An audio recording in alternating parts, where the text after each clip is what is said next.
better quality of life and health. So, and this is how we're going to do it. So there's a national crisis going on out there. You know, people are just getting worse and worse. This goes up to only 2003, but the current number is 75% of our people are either overweight or obese. With this number, people overweight, you know, just going higher to around 40% just overweight and 75% in total overweight and obese. You know, the health of our country is just going down fast. You know, and the medical profession is wildly swinging after, you know, the witch hunt against cholesterol, while they're completely falling asleep against the major health issues that are following our country right now. So what is the cause of it? Well, it's not only here, but it's all over the world. Because, you know, our diets and lifestyles are expanding all over the world, and nobody is doing anything about it. And at the same time, the illnesses associated with weight gain are just exploding through the roof. Diabetes and pre-diabetes, 20, 30, 40% of our populations are already suffering from diabetes and pre-diabetes. And people are losing their lives. The higher your weight, the shorter your life. So what is it? You know, why is this whole thing happening here? Well, this is in 2007, I wrote this book, The Metabolic Syndrome Cure, right? Metabolic syndrome is a condition where people get weight gain in the middle, then their blood sugar starts to go bad, their blood pressure starts to go bad, their triglycerides start to go bad, as their body becomes more and more resistant to insulin, and then the diseases pop, diabetes, cardiovascular disease, osteoporosis, and all that sort of stuff. I identified that as the problem in 2007, and in 2019, when I went to the Anti-Aging Conference, it was all over the conference. This was the hot topic. So why is our public just getting sick? Why are we all getting sick? Well, it has a lot to do with diet, which was what I said back in 2007, is still the case today. This is still the AHA recommended diet, and on the bottom, what are they thinking?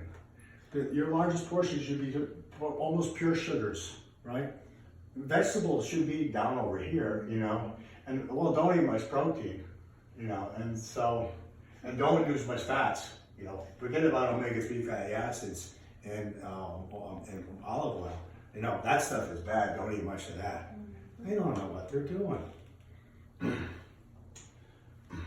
So what is this whole insulin resistance thing? What happens is that you eat the bad carbs, you make more insulin, and then the fat cells, like, after a while, I go, like, it's like fan in the background. Okay, that's good, not much. And so you make more fat, and then you get hungry again, so you eat more carbs, you make more insulin, and the fat cells go more and more to sleep, so they make more and more fat cells and more fat cells, and then that creates inflammation and diabetes and cardiovascular disease. This kind of thing is all at the central of weight gain, is this insulin resistant thing. But it's worse than that, you know, because when you eat these sugary type foods, it makes belly fat, right? And insulin resistance and inflammation, all these diseases, right? But it has other effects on hormones and metabolism. So like current medicine says, take this pill, eat less of this, right? Well, you might start to make gains on this, but if you eat less, what's going to happen to your fat? Well, it'll be less. What's going to happen to your muscle? It's going to be less. What's going to happen to your bone? It's going to be less. So you're going to lose some of your enteral health also. But when these sugars also do, it starts to deplete your hormones. And every time you eat a high sugar meal, your hormones get less, your hormones get less. You stop eating this stuff, well, what happens? Does the hormones get better? Unfortunately not. So if you try to improve this, if you don't improve this, you're in trouble. And then if the sugars come in, they also turn off your metabolism. You've heard this. Everybody says, like, damn, I just been eating lettuce for 6 months. I work out 2 hours a day. You know, I must be something with my metabolism. Well, they're right. You know, all this stuff is going on as a result of it. And I would like to maintain just for a second here. Now, this is, I want to see how you people feel about this, but I don't know if I can get back to that slide. But you know, I said 75% of the population is either overweight or obese, right? Well, that includes biomedical parameters, 25 BMI and up. But what about those people less than 25 BMI? their weight's perfect? Yeah, well, no, right? Like, I have people come in, they're athletes. I examine, oh, I'm not concerned about my weight. I go over here, like, they got about 10, 15 pounds. Like, what about this? Well, yeah, I'd really like to get rid of that. People would say, well, you don't have to worry about your weight. You're in such great shape. But everybody, even athletes, have fat in the wrong place. And this fat over here is damaging. It's inflammation, and it promotes all this disease process. So it's not really just a cosmetic thing. Really, you're helping to reverse that disease process that occurs if you get rid of the belly fat. And there's very few people that have perfect body weight. That they don't really think that they need to lose a little bit or what. Anybody here that thinks their body weight is perfect? I would like to say, right? But almost everybody struggles with weight. There's no way to define this thing as easy. Even athletes with perfect diets and perfect activities, they can still have problems over here. And even with those perfect lifestyles, they're still fighting an uphill battle. And if they just try to cut down on calories, they can lose some of their muscle and bone. It doesn't work that well. And if they haven't fixed those things, when they get where they want to be, the weight goes back up the second they slip off on their diet. Because they haven't fixed the internal problem, the weight starts to go back up. So the causes, they call this standard American diet. The abbreviation is SAD. Right? And the fact is that 85% of Americans are carbohydrate addicts. If you're somebody that has to eat 4 or 5 times a day, you probably are. You start out with 3 meals a day and some snacks in between, you're probably a carb addict like everybody else. But also inactivity contributes to this thing, hormone deficiencies, the wrong metabolic sex, and stress, insomnia, and alcohol can also, make people feel that way. So these are some of the key hormones involved in metabolism: testosterone, estradiol, thyroid, vitamin D, growth hormone, and DHEA should also be on that list. And I look at these hormones differently than most. That besides being overweight, which most people weight gain in the middle, they're acting like this. Now, when I was 30, I was acting like this, but by the time I was 50, I was like this guy. After I started having hormone deficiency. And most people notice that, when they're 20 or 30, they can't do what they can do now at 40 or 50. And so, oh, that's just really age. But the fact is really that it's more than age that's causing this weight gain in the middle and this fatigue and this decline of, general health. And so my goal is to try to make it easy for you, try to get your body into more optimal conditions so that you feel that youthful energy, mood, and quality of life, but also translates to better body health and to weight loss. So, well, how do you get that way? Well, there's key components to it, the right diet, and I wrote 2 books on the subject already, so I can't really go all over that today. But, briefly, I think the best way to get rid of fat is intermittent fasting. And if anybody wants to talk about that afterwards, then we can have questions on that, but I don't want to take the whole conference on that. And then you got to move, really. It doesn't matter what kind of movement you're doing, but, just laying in a bed or on a couch all day long is going to aggravate this whole process. And then you've got to optimize your hormones, improve your metabolism and insulin resistance, and take the right supplements. And we can actually reverse and possibly cure a lot of these age-related diseases. So the way I optimize is different than most physicians. Most physicians practice like this, but if the test is in the lower 2% or upper 2%, it's considered abnormal. They might be interested. But for the 96% in the middle, too bad for you, because you can be way down over here. I'm tired, I'm putting on weight, I got some brain fog, my libido's no good, I'm cranky, and this is considered normal. But I don't want normal for my patients, I want it for optimal. I want them in the higher end of the range where people function the best in terms of at least 2 main things. Very important is quality of life. Energy, moods, libido, brain function, sex drive on a daily basis, that's what we live for. And if we can get that better, then I've done a good job already. But also, when I get the readings optimal, they also improve health. They decrease risk for things like diabetes, cancer, heart attacks and strokes, obesity, dementia.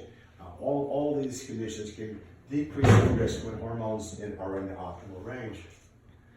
So I look at quality of life issues. How is your energy on a 1 to 10? How is your mood on a 1 to 10? Right? not so good for some, right? My goal is really 8 out of 10 for all of these things. You know, that's where there's good quality of life, when your energy's good, your mood's good, your sleep's good, you know, your brain function and libido all good. And when those things are in click, your internal system is also working better. So testosterone was the key ones, and one of the first ones to decline in women start around age 20. They're up around 100 or so, and by age 80 or 90, they're feeling pretty tired, don't want to go to bed. And men also the same thing, starts around 800 or so, it drops down to very low levels. And, you know, typically weight gain in the middle, decrease in energy, poor sleep, mood disorders like anxiety, depression, brain fog, diminished libido. The main symptoms that people get out of this deficiency, both men and women. Same thing happens at age 20, you know, and the same symptoms occur. And so this is for men, you know, optimal around 900 or so for men actually, because as it drops, risk for all the diseases start to go up. Alzheimer's disease, prostate cancer, the metabolic syndrome, pre-diabetes, insulin resistance occurs. And one of the reasons it's caused by is testosterone deficiency. Pre-diabetes and diabetes caused by testosterone deficiency. But also your risk of dying for a man at less than 600 is much greater. And then if the deficiency goes long enough, they get full-blown diabetes. Lower levels begin to develop symptoms. The symptoms don't happen until really levels have dropped for quite some time, you know. And then later they can get heart disease. They can turn into a real bitch, and Woody can stop working, you know. And most people, oh well, my testosterone's fine because you know Woody's good, you know, right? This is the last thing to go, you know. You wait for Woody to go, you're in bad shape, right? So overall, what are the good effects of it? You know, it improves energy, well-being, and this is really why I do it, because people start to feel better right away, and with that better energy and mood, they can really translate things to, you know, better activities and better interactions with family members and with children and at school. You know, just the rest of life just gets better fairly quickly. Improves the moods. A lot of people who are on antidepressants no longer need antidepressants or anxiety pills because depression and anxiety are symptoms of testosterone deficiency. So I let people get off medicines, and I can see in their visits that they come in and they're just the first time they're just gonna.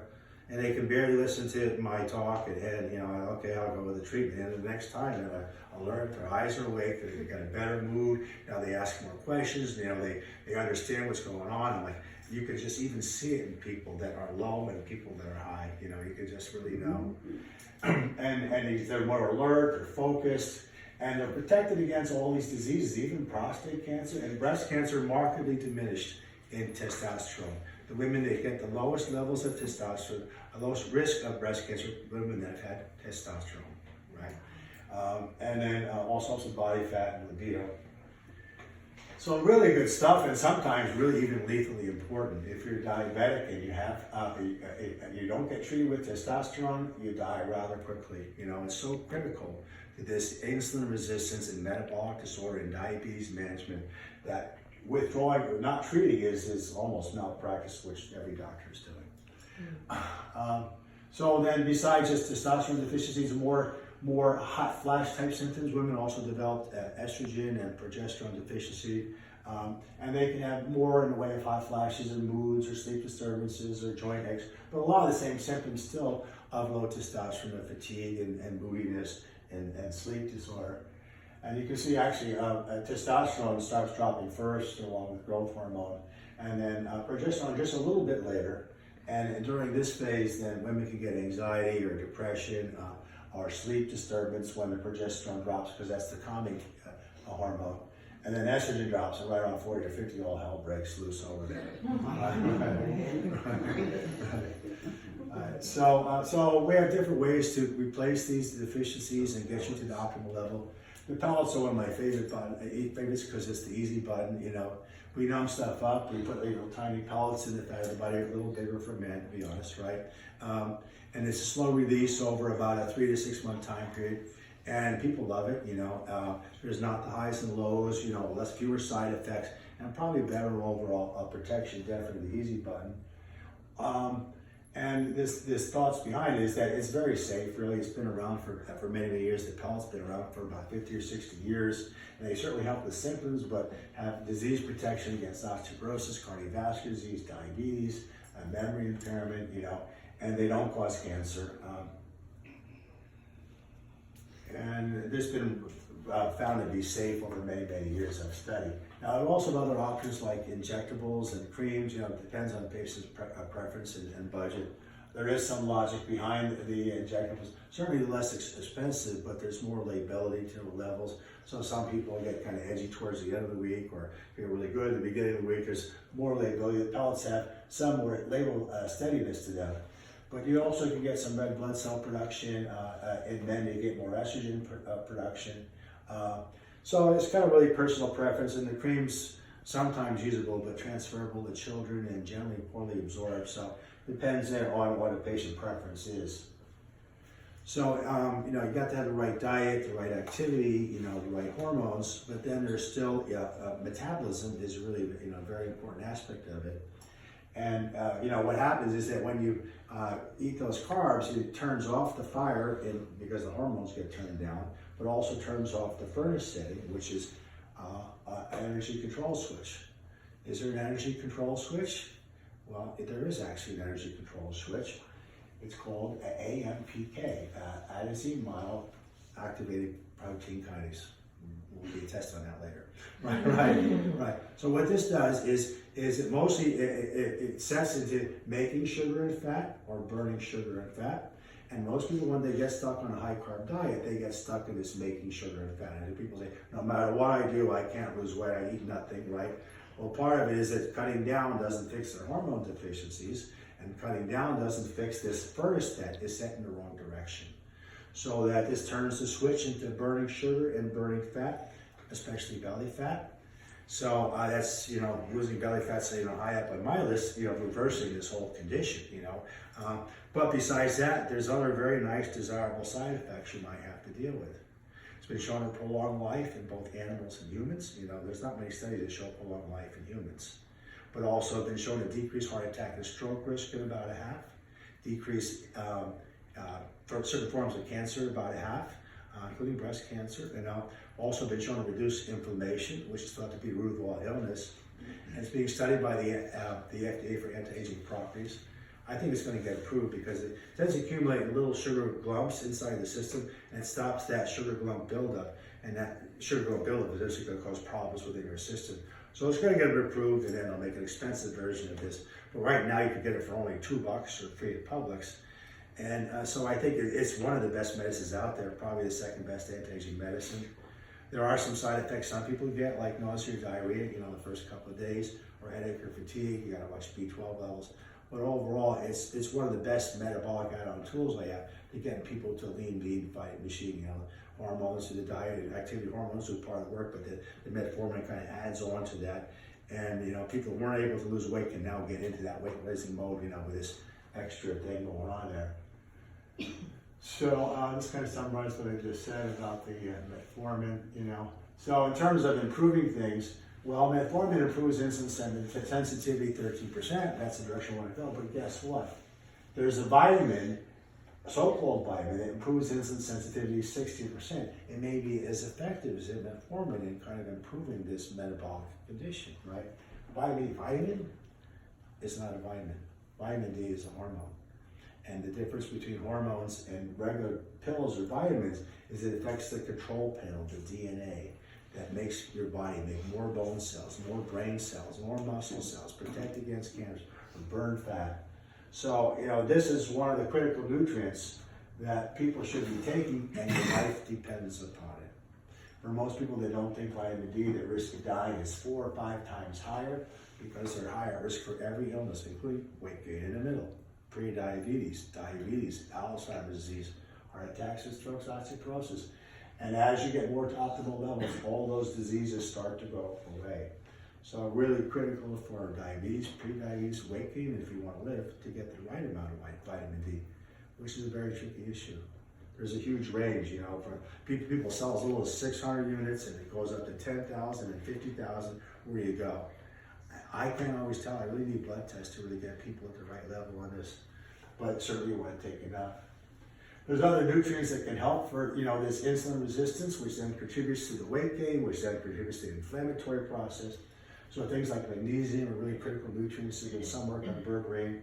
Vitamin E, especially the tocotrienols, vitamin C, chromium. And there's a whole lot of other natural agents that kind of help for diabetes and prediabetes. But unfortunately, there's nothing better than metformin, for this process, So there's some of them worth a shot, but my experience has been that they don't really do all the effects of metformin. So how to get to where we want to go? Well, you got to have the right diet, which consider the intermittent fasting. You got to move. You got to optimize your hormones. You got to improve your metabolism and get rid of this insulin resistance. And you want to take the right supplements. You want to stay alive and get healthy. So this is what we're looking for. We want to get healthy people here and looking to make that transformation. Right? So, any questions then?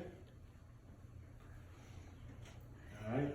So vitamin D, if you're just out in the sun, how much does that actually give you if you're not taking it? People say, oh, I got sunshine today, so. Well, I don't know, for each individual person it will vary quite a bit. Mm-hmm. If you're a redhead, well, not very much sun exposure. I've had some redheads that have levels over 100 not taking any supplementations, but that's the exception to the rule. Most people don't absorb vitamin D at all. And when they do go out, only their face is exposed, right? And then we're shipped and they put sunblock on it, so forget about it, you got nothing, right? See, that was my big issue, because I remember we talked about this.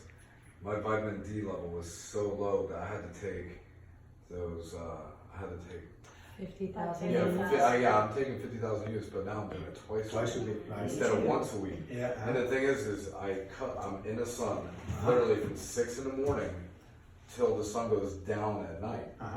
And I was like, how the hell could my... I see, it's possible. Because it's covered too, though. Yeah, but I didn't think about that, but I was just thinking I'm absorbing it somehow through my clothes. I have to be. Yeah, not through clothes, unfortunately. Yeah.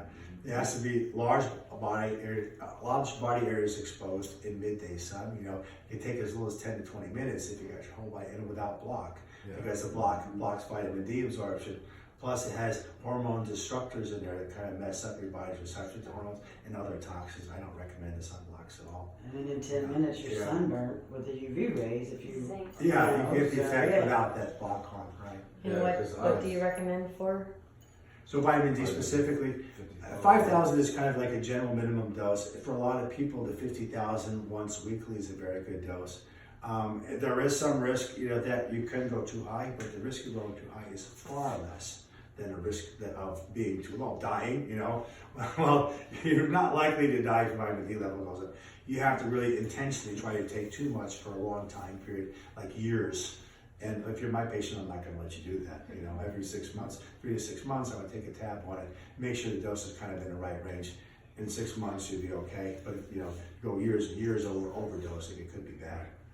And there's another thing I noticed. Like I used to take DHEA, and I never knew what it did. Just somebody told me, hey, this is good for you. But I didn't know with all the other supplements that I'm taking, with that you gave to me. I didn't know DHEA would be a good thing to add onto the supplements and also take. Well, it's good to have a level to see where you stand because they vary greatly. Someone's under stress can have really low levels. Someone's kind of chill can have normal levels. Some of that's going to get metabolized to testosterone and estrogen and other byproducts. So it may not be necessary. If you got testosterone flowing into the system, you may not have too much of deficiency there. I've not been terribly impressed with DHA in terms of people feeling much out of it. Other than if people are really, really low, then that is a risk factor. Probably their adrenals are stressed, and correcting that can help actually with blood sugar metabolism and weight control. It's the main things. Maybe has some calming effects because it's a counterbalancing effect to cortisol, which is kind of agitating, and DHT is kind of a little calming effect. So there might be a little bit in terms of calming effect, but it's really difficult to see much results in most people.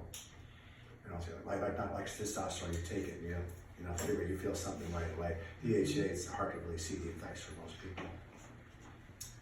All right, thank you. All right. Any questions out there? All right. All right, so, well, I'll be around a little bit later if anybody wants to talk a little bit more, but thank you all for coming, I appreciate it. All right. Thank you.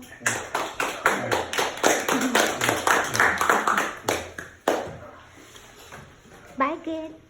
Bye.